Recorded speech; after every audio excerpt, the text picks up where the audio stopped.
Hey there, it's me, Kaylee McMahon. Y'all already know me, Number One Leading Ladies, a podcast about bringing women up. So we work with women instead of tearing each other down. We work on building each other up. So I get an opportunity today to do that with Regina Schoenberger.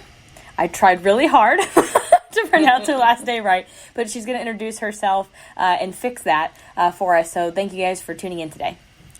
Yeah, I thought that was actually quite well. So I'll try in German and you guys can compare how well that went. So I'm Regina Schoenberger. I'm a German and I'm a recent founder of a sustainable underwear brand. It's called Wild Woman Underwear, and it's basically providing underwear for women who want to feel both comfortable and beautiful. And I called it Wild Women Underwear because I'd like to target the wild woman inside each of us. But we can get more into that later on. And I'm a new mom to a 11-month-old boy. And these are the two topics that I'm mostly battling with right now. Yeah, they're top of mind.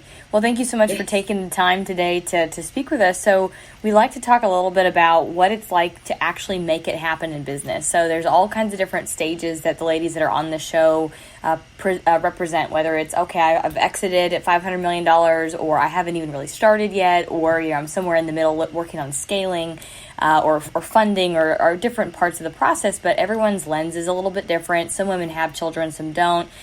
Some have a background in accounting, some don't. All of us are a little bit different. So what I do like to ask are typically 3 questions, and we can flow whatever way if something comes up that's really insightful. But the first question I do like to ask is kind of the biggest one. So in the beginning, when you started a concept and basically said, okay, well, I'm going to go out there and I'm going to sell this, or I'm going to get subscribers, or I'm going to whatever it is that is your business model, and get to what is success and see traction, what did it really take to go from, okay, I'm going to, like, are you like me, putting your first business on a credit card, living with your mom and dad, what adjustments had to be made in the beginning, or sacrifices had to be made to be able to get to seeing traction? And then once you saw traction, how did you see it and what did that look like? Yeah, well, as you said, everybody's in a different stage right now, and I'm personally in the building stage. So I'm just getting started. I'm just trying to turn my idea into an actual product and make it launch at the start of next year. So I can definitely talk about what adjustments needed to be made so that I actually get started, because I feel that a lot of women might have some idea, but they just keep it in their minds and they keep playing with it, but they never really get started, right, for various reasons. I won't be able to talk much about, what really gained traction, because I'm not there yet, but I would be happy to talk about that at some stage later on. I think what made the change for me was to just invest in a program, again, a business accelerator program, that would keep me committed to my idea, and that would, check up on me weekly, if not daily, because it's a program that includes mentorship. So my mentor is literally asking me, like, every day, what are you working on? How's that going? Do you need help here? Is there something to discuss there? And I feel like that's something that I had never considered for myself, because I wouldn't really consider investing in like quite an amount for a program that's supposed to help me get my business started. But once I decided to do so, I actually managed to achieve much more than I had in 2.5 years of contemplating whether or not I should do that, doing some research here and there. And now, within 3 months, I'm much further ahead and already starting and going into product development. And I feel like that was something that really changed the game for me. So that was a big adjustment. Now, if that was a large amount that it was paid up front, were there adjustments in your life that you had to make to be able to come up with that? Or, if it was sticker shock at first, okay, how am I going to come back? Or is there a way to negotiate something I can afford, or make sometimes I make things into payments. I'll negotiate okay, I can't do that lump sum now, but I could do it like this. How did you do that? Yeah. Well, so what this program did offer were monthly installments. It had a bigger discount though if you paid up front, and I was able to pay up front because I wasn't really struggling with like being able to afford to get started. I was just struggling with like my thoughts and I guess the voices inside your head that keep you back instead of just getting started. So I didn't have to do an adjustment there, but I think what had to be a big adjustment on my side was the scheduling aspect of being a young mom and like trying to start a business at the same time.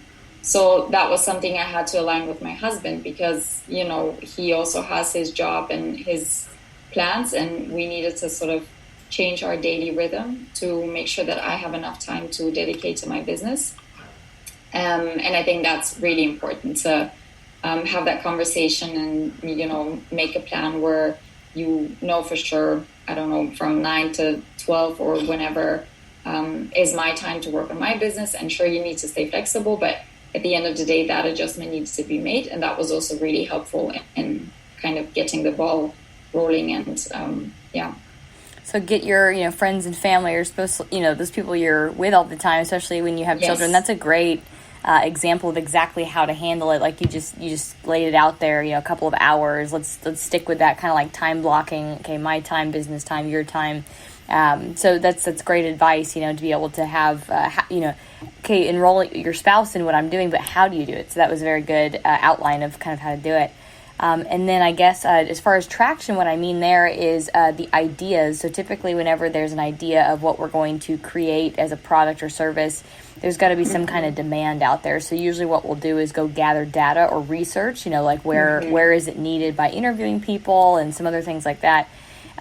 So when you figured out, okay, this is what I want to make, and then here's how to make it, and then are you kind of at the stage at this point where you have made a prototype per se, and then you're kind of testing it out to see like what people like about it or don't?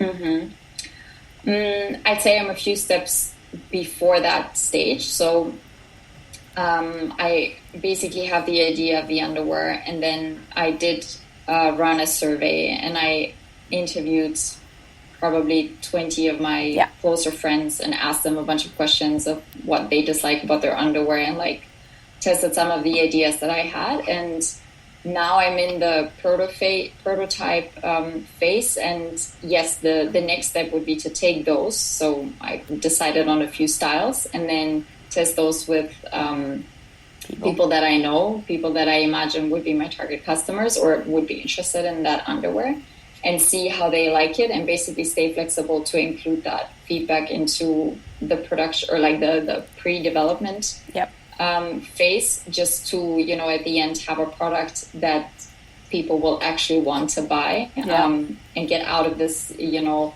habit where you just work on something for like a year or something and then you throw it out on the market and nobody's really interested. So that's absolutely key to sort of stay in close conversation with the people that you think are going to be interested in your product. Yeah, that's right. And the only reason I know this and I'm asking that is because I actually did two things. I did an accelerator, and they didn't really teach that. That was more of like the lean method and how to put a business plan together. When you're putting the bit like using Live Plan, for example, to make it very clear to people what you're doing and how money is made, etc. But then as far as the development side, I don't make any products at all, but I took an accelerator that has to do with creating apps, because really what I wanted to do is create a tech company. And it's that process of fact-finding, doing certain types of interviews, et cetera, getting to prototype. But instead of having like underwear to test out on people, the way that a digital thing is tested out on people is basically having like a landing page or having something that you can kind of click on.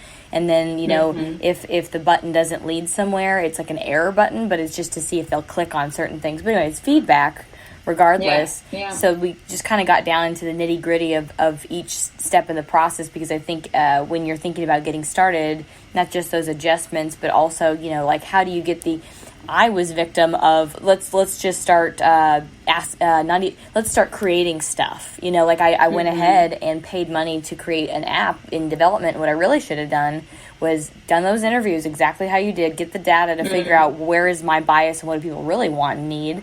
And then building something that's free, a landing page, you know, and then testing out, you know, what are they most interested in, and then focusing on that solution. So you're doing it exactly the right way. But I think myself included, I didn't realize how many steps you kind of have to go backwards to get the fundamentals right, so that way, you'll have success, not guaranteed, but you'll have more success than just throwing slime out there. You know what I mean? Yeah. I think a lot of times we're sort of rather afraid of getting out there early and like showing our, for example, in the case of products, like showing our designs or showing our ideas, and being a bit afraid of people stealing ideas, or I guess maybe criticizing to an extent that you get discouraged. But I feel like that should probably always be taken into account. But at the end of the day, you'll get so much more positive and constructive feedback that will make your product so much better than, as I said earlier, like sitting in your dark room and doing stuff and working on it by yourself and not really speaking with people and getting that feedback. Right. And then being a bit surprised that it's not really what people want and what they're willing to buy. Yeah, with one of my things I was researching, I had about 15 different things that I personally went through that it was like, okay, this is a no-brainer as to why I need this solution. But then when I did all these interviews, I ended up finding out that really the top problem that everybody else saw was one of mine. But anyway, they just all gave me that feedback that it's non-biased, like this is actually what people want. So sometimes we just want to go.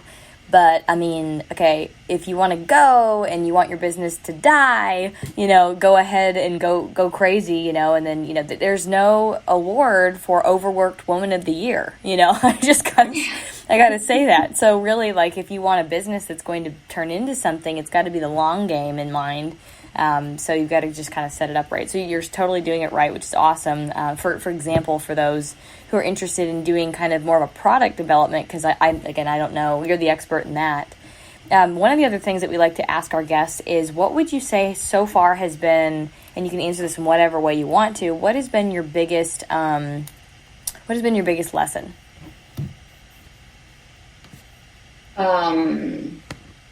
I would say that it is actually the just get started lesson that is a little touching upon what we were just discussing, but I think it's more about really, like putting aside all the effort to make something super perfect, or trying to like research the hell out of an industry or a market or competitors or whatever you're trying to figure out before you feel like you can get started. Yeah. That was something that I hadn't considered, and I feel like I had so many examples already where I just, took the advice that, for example, just come up with 5 different types of your logo that you like, and then just ask a couple of people and then choose one, and that's it. Like, I don't know, take a week for that, but then get over it and just put it on your social media or your website or whatever you're working on, and then just go past that stage. Yeah. And I feel like before I would go in rounds in my head and like try to figure out which colors and which font, and do I want it to be graphic, do I want it to be minimal, and it sucks up so much energy, and at the end you realize it's really not that important. And it's likely going to change again. To just get it out there, and to always keep in mind that, you can change anything. Like, obviously you shouldn't maybe change your logo every month or so, but it surely gets you further ahead to just do whatever you can do in that moment, and it's better to just have something out there and then take it from there and take the feedback and from your customers and everybody who's engaged in your business in any other way, and then you can, adapt. But it's so much easier to just do something and then take it from there, and don't wait and like try to think it all through. Analysis paralysis, yeah. Exactly. So that's one lesson, or like the biggest lesson that I think you've shared with us. So thank you very much. And then what would you say so far has been your biggest win? My biggest win. Let me think. So I'd probably say that before I started this program, the way I had it laid out in my head is that I would work on this idea that I have. I would create the perfect underwear that I'm looking for. And then I'm going to tell the world like 4 weeks before I want to sell it to them. And in that business accelerator program, like the school of thought is very different. It's more about, creating your audience way before you're actually even in the process of getting your product developed. Yeah. And I was quite skeptical about that, thinking, geez, who would want to like listen to me starting this business and like working on my my prototypes and like not even see the product. And then I just, trusted the process and trusted the advice, and I got my social media started. And, I've actually like been able to get followers, and I've been able to get people engaged with me through comments and DMs within a span of like 4 weeks. And I didn't have social media before, as in I used to, and I just kind of quit it for a while. And now I restarted because it's an important area to engage with your potential customers. And I'm really proud of myself how I managed to, get this social media game going and actually having fun doing it. That's good. And having fun, like looking for people that might be interested in my product and like engage with them. And obviously not just about the product itself, but also about the, I guess, like, wild woman concept that I'm trying to sort of make part of the business that I'm creating. And yeah, that's been really, really cool. I didn't think it would work that way. And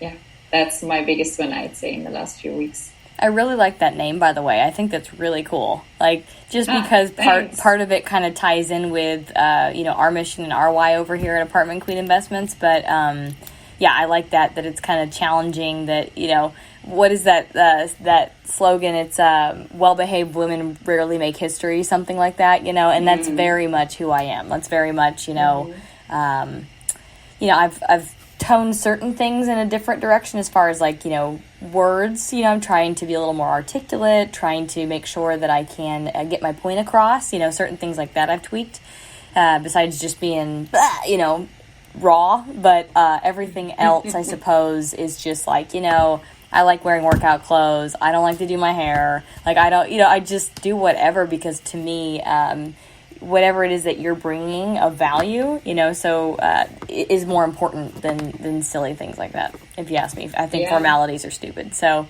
I like that. That's a cool brand. Yeah, absolutely. And I think that this is something that's, holding back a lot of women. They're a bit busy with, as you said, like doing your hair and making sure you look always pretty and you always look happy. And maybe nice. Like once a week, sure. You know what I mean? But like not every day. Oh my God. Yeah. And plus, even if you wanted to do that every day, fine by me. But I feel like rarely people really do want to do that every day, and it's more about this thought that you have the moment you don't want to do your hair, like, oh my God, people are going to see me without my hair done or without makeup or whatever. And I feel like that's the problem. Yeah. Because it shouldn't be about what other people think and like how other people expect you to be. It's like how you are most comfortable with yourself. And as you said, if you're more into like what the values that you bring beyond like how your hair is done or how your clothes look like, then that's something that I feel like most women should rather look into. Yeah. One thing I've started to do, which really bothers people, but I like that it bothers them. That's just me. Like, I'm just like, oh, this is weird for you? Okay. Because I just got back from Europe, and it's so much more in line with who I am, because it's like okay to be an individual and be different. Whereas like in America, it's like everyone that's in a blue suit is business professional. It's like, well, what if I want to wear an orange suit? Whatever, but being a little bit different. So for example, testing out, how do we, anything that we can do to be a little bit different, I think that's good, because guess what? People notice the difference. They're like, oh, you're different for a reason.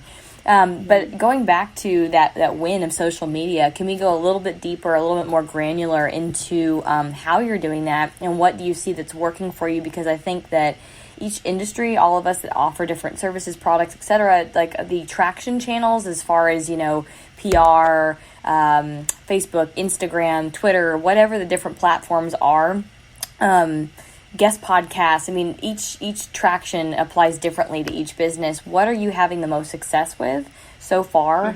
And have you gotten to the point where you have enough data from trying different sources where you're like, I'm ready to run some ads on this type?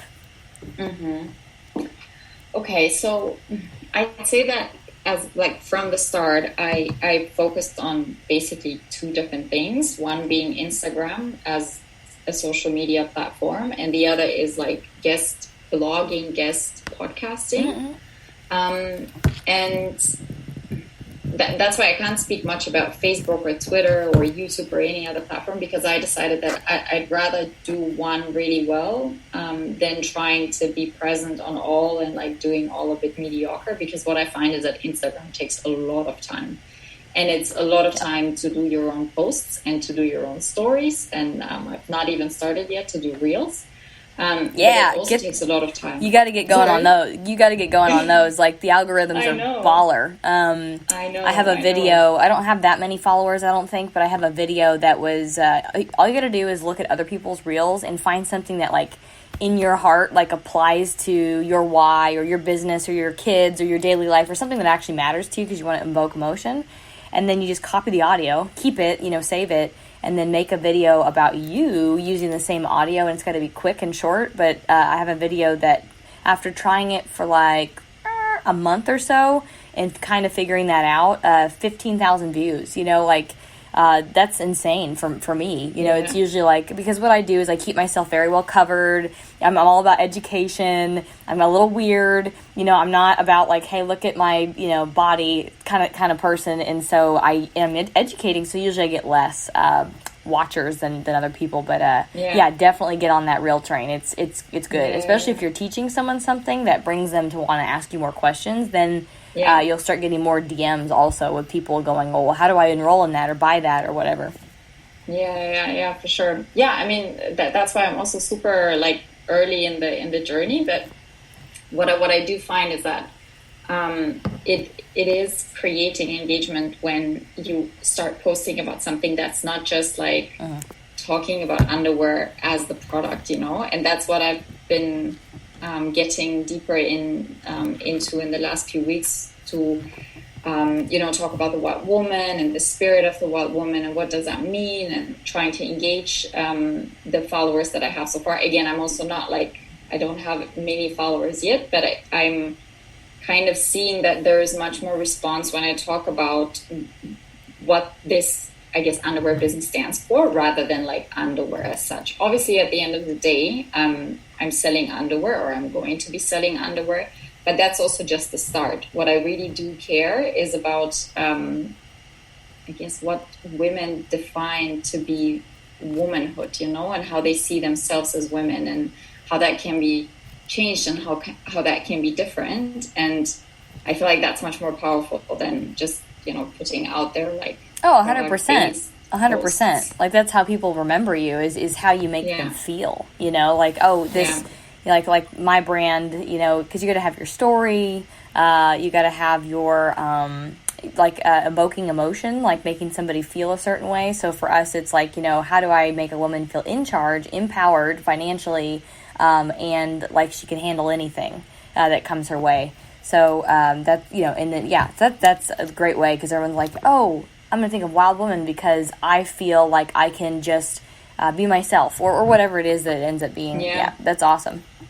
Yeah, that's a really good lesson, or a really good way to use your social media, like free marketing platforms, to be able to, educate people on, what it is that matters, to your business. And I'm sure there's some sort of personal connection as well. That's the fun part about being an entrepreneur, is that you can weave in what actually matters to you. Some people don't choose to, but you can definitely, not necessarily taking like a political stance, if you will, but just kind of like something that you care about. You can affect change with your business. That's awesome. Well, I guess that is the set of questions that we typically have. The last thing I'd like to ask for is if anyone that is watching or listening to this right now is interested in getting into the same type of business that you do. Like I said, you're the expert. I don't do that type of business. What would you give as like a gold nugget or something that you think would be really useful advice for getting involved in this industry? Well, so what I am in is basically sustainable fashion. And I'd say that unless you have a fashion background and you know exactly what the industry is like, and you know basically everything in terms of the production process and how to reach out to people, just invest in a program that will teach you all of the things that you don't know, because you will get so much faster to where you want to go than trying to figure it out by yourself. I'm sure that you can kind of find stuff on the internet by just Googling well enough. But I feel like so much time is lost, and you can get so much more information from people that have been through this themselves. Yeah. And at the end of the day, it's also fair to pay money for information that you get from people's personal experience, and especially if they're trying to make a living off of it, you know. Mm-hmm. So I'd say just invest in yourself if you can. And yeah, be ready to take some money up front to educate yourself, to be better equipped at, getting your brand out there. And I'm sure that way you'll be less stressed and happier in starting that business. As you said earlier, that, nobody's going to get an award for being an overworked woman. That's right. So a big thing, I think, is enrolling other people in your ideas and asking for help. That's something that's taken me years to finally, every time I run into a wall, I now, instead of going, okay, how can I scramble and figure this out? I go, okay, who can help me go in the right direction, or find the right resource, or, right attorney, or the right, whatever it is, that's been huge. Yeah, that's another really good piece of advice, and I'm not sure I do that very well yet, but I think it's definitely something that will help as well down the road. Oh yeah. All of us women need to hear that, I think, and then hear it again and hear it again. I mean, I got beat over the head hearing that, and I was like, whatever, and then got into some really scary stuff business wise, where I was forced to have to ask for help, where I was like, I don't know how to get out of this. Like, I've made mistakes, I fixed them, and then I'm still stuck. So who can help me? And so it was experienced people in my industry that I was embarrassed to even talk to and tell them all these things. But they were like, oh, I've been there. Like, I've been through that stuff. So here's how to get out of it. I'm like, oh my God, this is so much better.